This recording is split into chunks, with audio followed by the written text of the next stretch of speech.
Welcome to the California Football Officials Association Week 4 of 2023 Instructional Bulletin. A couple of plays for alignment and collaboration. Let's get into it for this week.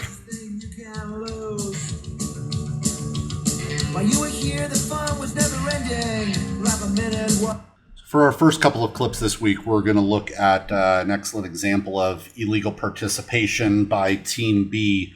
And while these clips are playing here, there's actually three in a row. These were three consecutive plays at a lower level JV game, which is why you see this crew in shorts and no back judge. But really kind of reinforces football 101 and the basics. In three consecutive plays, Team B played with 12 players on the field.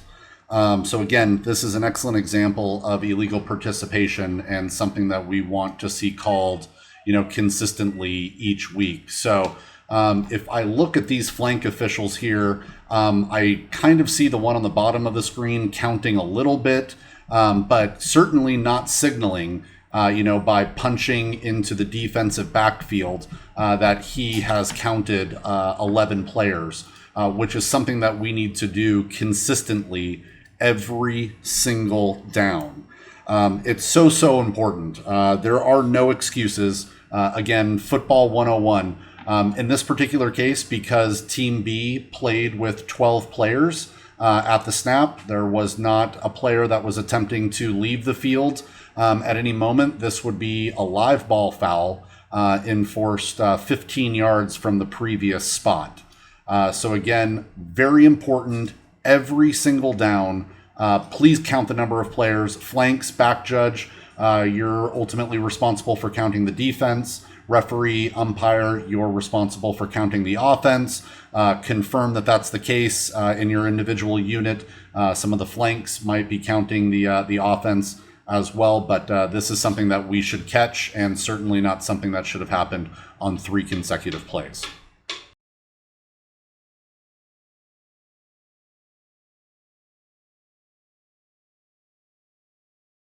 In our next clip here, we're going to continue to drill and look at some examples of personal fouls, illegal contact based off of our new definition of a defenseless player in Rule 232, Article 16D. So this is going to be a personal foul for illegal contact 15 yards from the previous spot. And we'll go through our checklist here essentially. So when in question, a player is defenseless, and examples of defenseless players include a receiver, including a person intercepting a pass who is forcefully contacted by an opponent, and that contact is not checklist number 1, incidental contact as a result of making a play on the ball, number 2, initiated with open hands, or number 3, an attempt to tackle by wrapping arms or arm around the receiver. So again, this is an example of something that we would like called for personal foul illegal contact. Does not meet any of the requirements of that checklist, and this is a safety foul that we would like called every single time.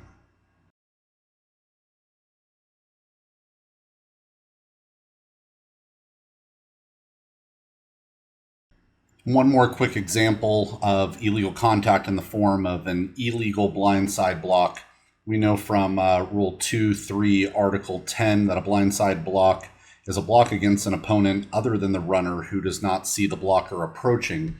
You're going to see here at about the B35 towards the bottom of the screen, the Team A player come in and execute a blindside block outside of the free blocking zone with forcible contact that is not initiated with open hands, which is straight out of 9.4.3. N in the form of a foul here. So we're going to enforce this from the spot of the foul. Essentially all of the yardage that this particular runner gained was legal. So the run ended at about the B34. The foul occurred at the B35. So we're going to take this from the spot of the foul, since the foul occurred behind the end of the run, based off of our new penalty enforcement table 10.4 there.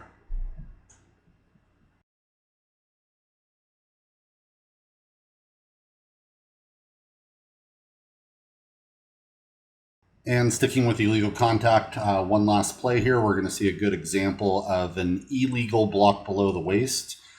We know from section 9.3, article 2, that a player shall not block below the waist except in the free blocking zone when the contact meets the requirements of 217, or to tackle a runner or player pretending to be a runner. And looking back at 217, article 2, blocking below the waist is permitted in the free blocking zone when the following conditions are met. We love our checklists, right? All players are involved in the blocking are on the line of scrimmage and in the zone at the snap. 2, the contact is in the free blocking zone. And 3, the block is immediate initial action following the snap. And if you haven't seen it, pay attention to the back here, number 15, right next to the quarterback. Definitely does not, he's in the free blocking zone, sure, but definitely not on the line of scrimmage there at the snap, and the block below the waist is not immediate there with the snap. So this is a safety foul. Referees, you should be on the lookout for this. Umpire, you can certainly help out as well if you don't have a lot of action there on the line. But certainly since this occurs in the offensive backfield, referees, we'd like to see you pick this up here in the future. This is a 15-yard personal foul for an illegal block below the waist. So similar to a blindside block, referees, we'd like to hear you use the word illegal in your announcements, since blocking below the waist in those certain circumstances can be legal.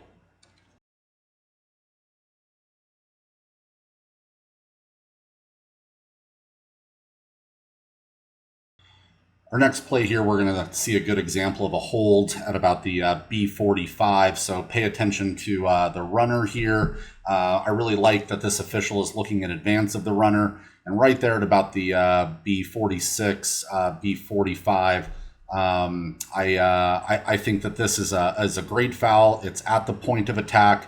It definitely sprung the runner, gained an advantage, with this foul here. So great job by this official, really looking at the lead blocking, not watching the runner. There's nothing to be watching with the runner. He's not under any type of pressure or anything, but watching out in front of the runner here, and then calling this this hold. Since this foul occurred beyond the line of scrimmage and the end of the play was beyond the line of scrimmage, the basic spot here would be the end of the run. And because the foul occurred behind the basic spot or the end of the run, we would enforce this 10 yards from the spot of the foul. Great job by this official.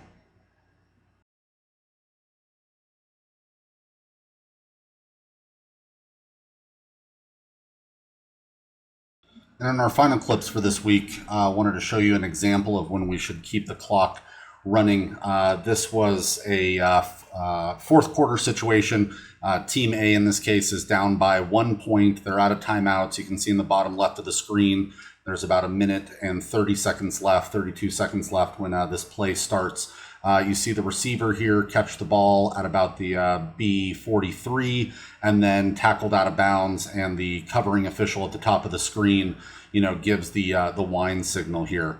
And we know that when a player is contacted in bounds, driven backwards out of bounds, we are giving them forward progress, and if that forward progress stopped in the field of play, we'll keep the clock running. In this situation here, we definitely want to kill the clock. This receiver here was trying to go out of bounds, got knocked out of bounds. The progress was stopped at the point of the tackle where he was knocked out of bounds. We want to keep this going here. And in the next example, we see that the clock was ticking down here quite a bit. We're now down to a little over 1 minute. Receiver catches the ball and runs out of bounds here. The recovering official continues to wind the clock when we would want to stop it here and give the runner the benefit of the doubt. He's really fighting for that extra yardage, sure, but really kind of runs out of bounds, on his own momentum there while stretching the ball out to gain an extra yard there. So again, in this case, we'd like to stop the clock since this runner did go out of bounds in both situations here and not run the clock.